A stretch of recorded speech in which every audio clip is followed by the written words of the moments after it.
Hello everyone! Welcome back to my YouTube channel. It's me, Me, I'm Natasha, and I'm back with another video. So today I wanted to talk about grounding or earthing. I want to talk about what it is, why is it important, how do you do it, and my tips and things of that nature. So if you're interested in learning all about that, feel free to keep watching. Don't forget to hit that like button and that subscribe button to support me and to never miss out on my content. So let's just move right into this. So what is grounding or earthing?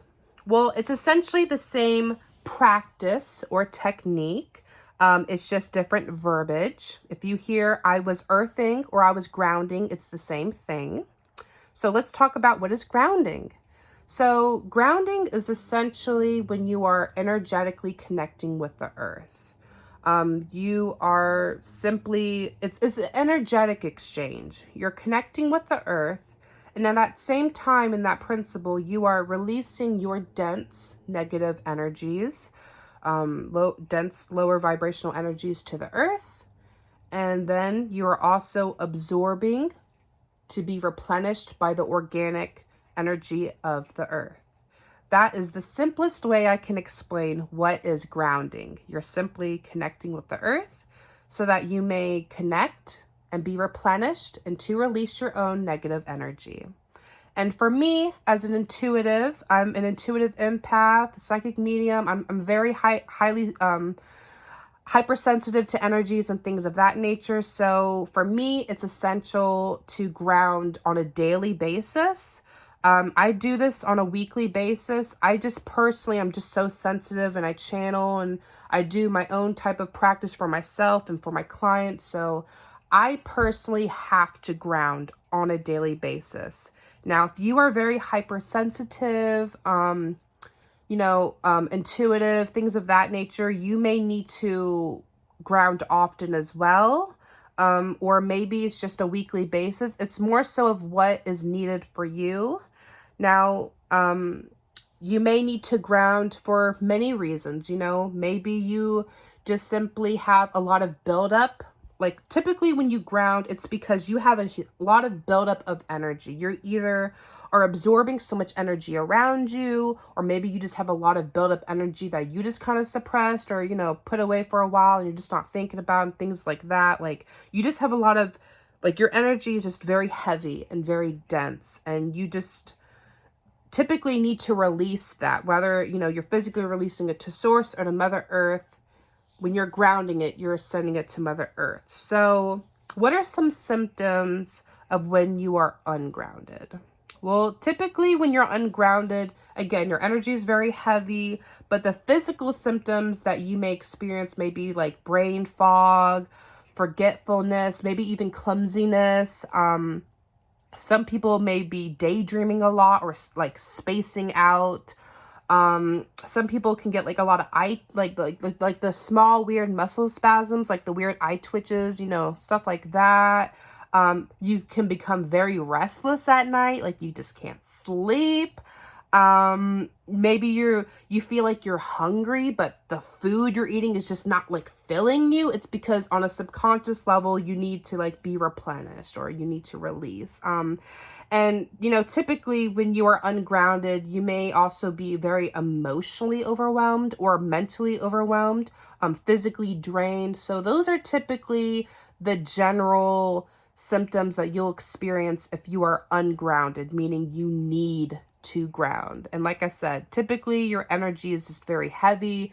Physically, you're drained. Mentally, you're just scattered, so that's like the biggest like tall tale signs of I need to ground. And that's how it is for me too. If I feel like I just have like this brain fog, like I just can't connect, like it prevents me from channeling, yeah, I need to ground. If I feel physically drained, yeah, I need to ground. It's things like that. So for me, I need to do it routinely. But, depending on your life or your situation or your journey, maybe you only need to do it on a weekly basis. But like I said, it's more so of you have to be aware of your own energy. And this is about maintenance, essentially. So we talked about what is grounding, How do you know if you're ungrounded? And why is it important? Well, it's essentially, like I said, it's the practice of connecting with the earth so that you can essentially be replenished and that you can release all of the energies that you don't want, that don't serve your highest good.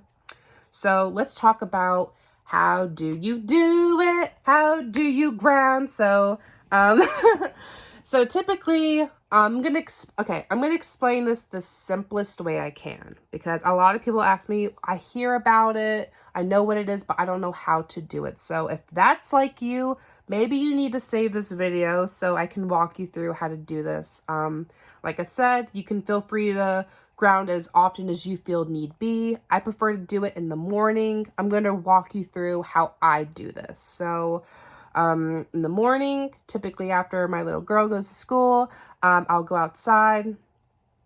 I'll first, sometimes I like to stand. Sometimes I like to sit.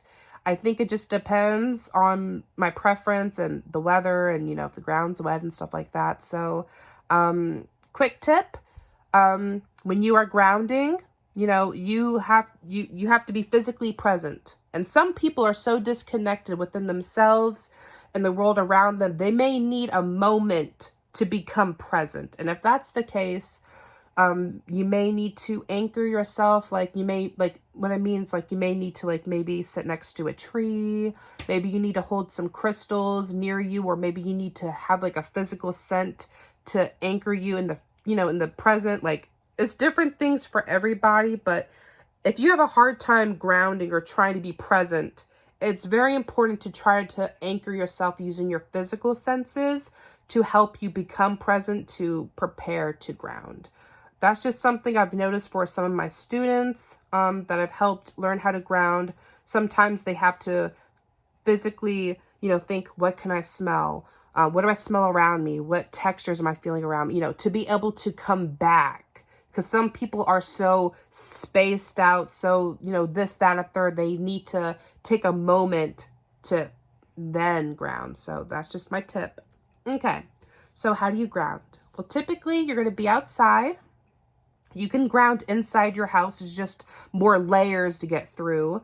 But typically, you'll be outside. You can do this barefoot. It is best if you are, but where I live, it's getting cold as heck outside, so that may not be ideal, but if possible, do it barefoot. It's the best. Place your feet firmly on the ground. You want to be mindful of your posture. You don't want to be hunching over, and typically when I start grounding, my feet will physically lock in place. I cannot stop until my body or vessel tells me I'm done. That's just how it is. So make sure you're comfortable, you may close your eyes for this. I typically close my eyes when I start. And then once I'm in the middle of it, I'll open my eyes and I'll just focus on my breath, but it's up to you. You can close your eyes, take a moment to get calm and comfortable. You can focus on your center, which is called centering yourself, which is, if you need to focus on the midline of your body or on your genuine core, your belly button, to get yourself there, do so. But once you, find your position and stuff and you're ready, you want to focus on your breath. And typically you want to focus on your breath just simply to allow your muscles to relax. You want to allow yourself to breathe, to breathe in and breathe out. You want to be calm. Once you're in the moment, allow your muscles to become loose and then come back to yourself. Now, you want to pay attention to the soles of your feet, okay? The very center of your feet, okay? You want to visualize roots growing from the center of your feet and growing into the soil. Allow these roots to penetrate the dirt and feel around. What does it smell like? What does it look like? Do you see the creatures? Allow these roots to, you need to really visualize this. And if you have a hard time visualizing, you may need to build the mental discipline necessary to ground. But like I said, if you have a hard time doing that, it helps to anchor yourself to maybe something you can feel, see, to touch or smell, or physically seeing the tree, or, if that helps you, it helps you. But you typically want these roots to grow deeper and deeper. into the earth, until you eventually hit the core of the earth. And the best way I can explain this to you as an intuitive, like for how it feels to me, is that once my roots hit the core of the earth, it feels like a warm heartbeat, like a warm hug traveling through the roots. And it's like a warm, rhythmic heartbeat. And it feels so familiar. Like if you've never done it before, it truly feels like you're coming home, like, wow. Like, you know, and for me, I focus on my breath. Once I finally hit the core, I'm like, okay, I open my eyes and I'm like, okay, as I breathe in, I'm absorbing Mother Earth's energies into me. And as I exhale, I will simply release my dense negative energies to be replenished and to be transmuted, to get out of me. And I will continue visualizing, absorbing that warm heartbeat energy through my roots, allowing it to travel up into my heart, and allowing my breath to channel it through, and then it comes back out into my roots, into the earth, to be released. And I will continue to do that visualization, that, you know, feeling, that channeling of energy until I feel the need to stop. I physically cannot move my feet until my body tells me you're done. Like, I physically feel when I'm done, it's like, oh, okay, I'm good. Like, it's just something internal. I think it's more of a subconscious thing. I just physically feel the need to. And if you are intuitive, you will also feel the need to stop. You'll generally feel like, okay, that's good. I'm good. Like, that's just how it feels. So, continue to ground as often as you need to. The more often you ground, the easier it is to just do it, you know, to just snap into, okay, my roots are in, I'm ground. So if you are grounding, like, let's say, like in a 2-story apartment, like it's like, let's say it's like a hurricane outside and you're like, I need a ground now. Well, you can ground, but you have to think of those roots penetrating like all the layers of like the concrete, the floors, you know, finally getting, you know, from the neighbors, and then finally into, okay, here's the earth. So if you can have a strong enough visualization to focus all through those layers, then it's no problem. You can genuinely ground anywhere because the earth is beneath us. But, you know, just keep that in mind, you know, that there may be more layers depending on where you are. So it is best to ground outside and to have your bare feet, you know, on the ground. But, you know, if you're able to, because sometimes it's too cold or if the ground is whatever. So, but yes, I hope you guys enjoyed this video. Personally, when I ground, I like to wear like hematite. Dang, I don't see any hematite near me right now. But I like to use hematite, whether it's like a bracelet or an anklet or like having the gemstones. That helped me personally when I was first learning how to ground. Like I said, grounding is so essential. I do on a daily basis, but do as you feel the need to. It's very helpful for when, again, you just need to release from your aura and you want to replenish yourself. So for me, it's essential. I need that in my life, but do as you feel is needed.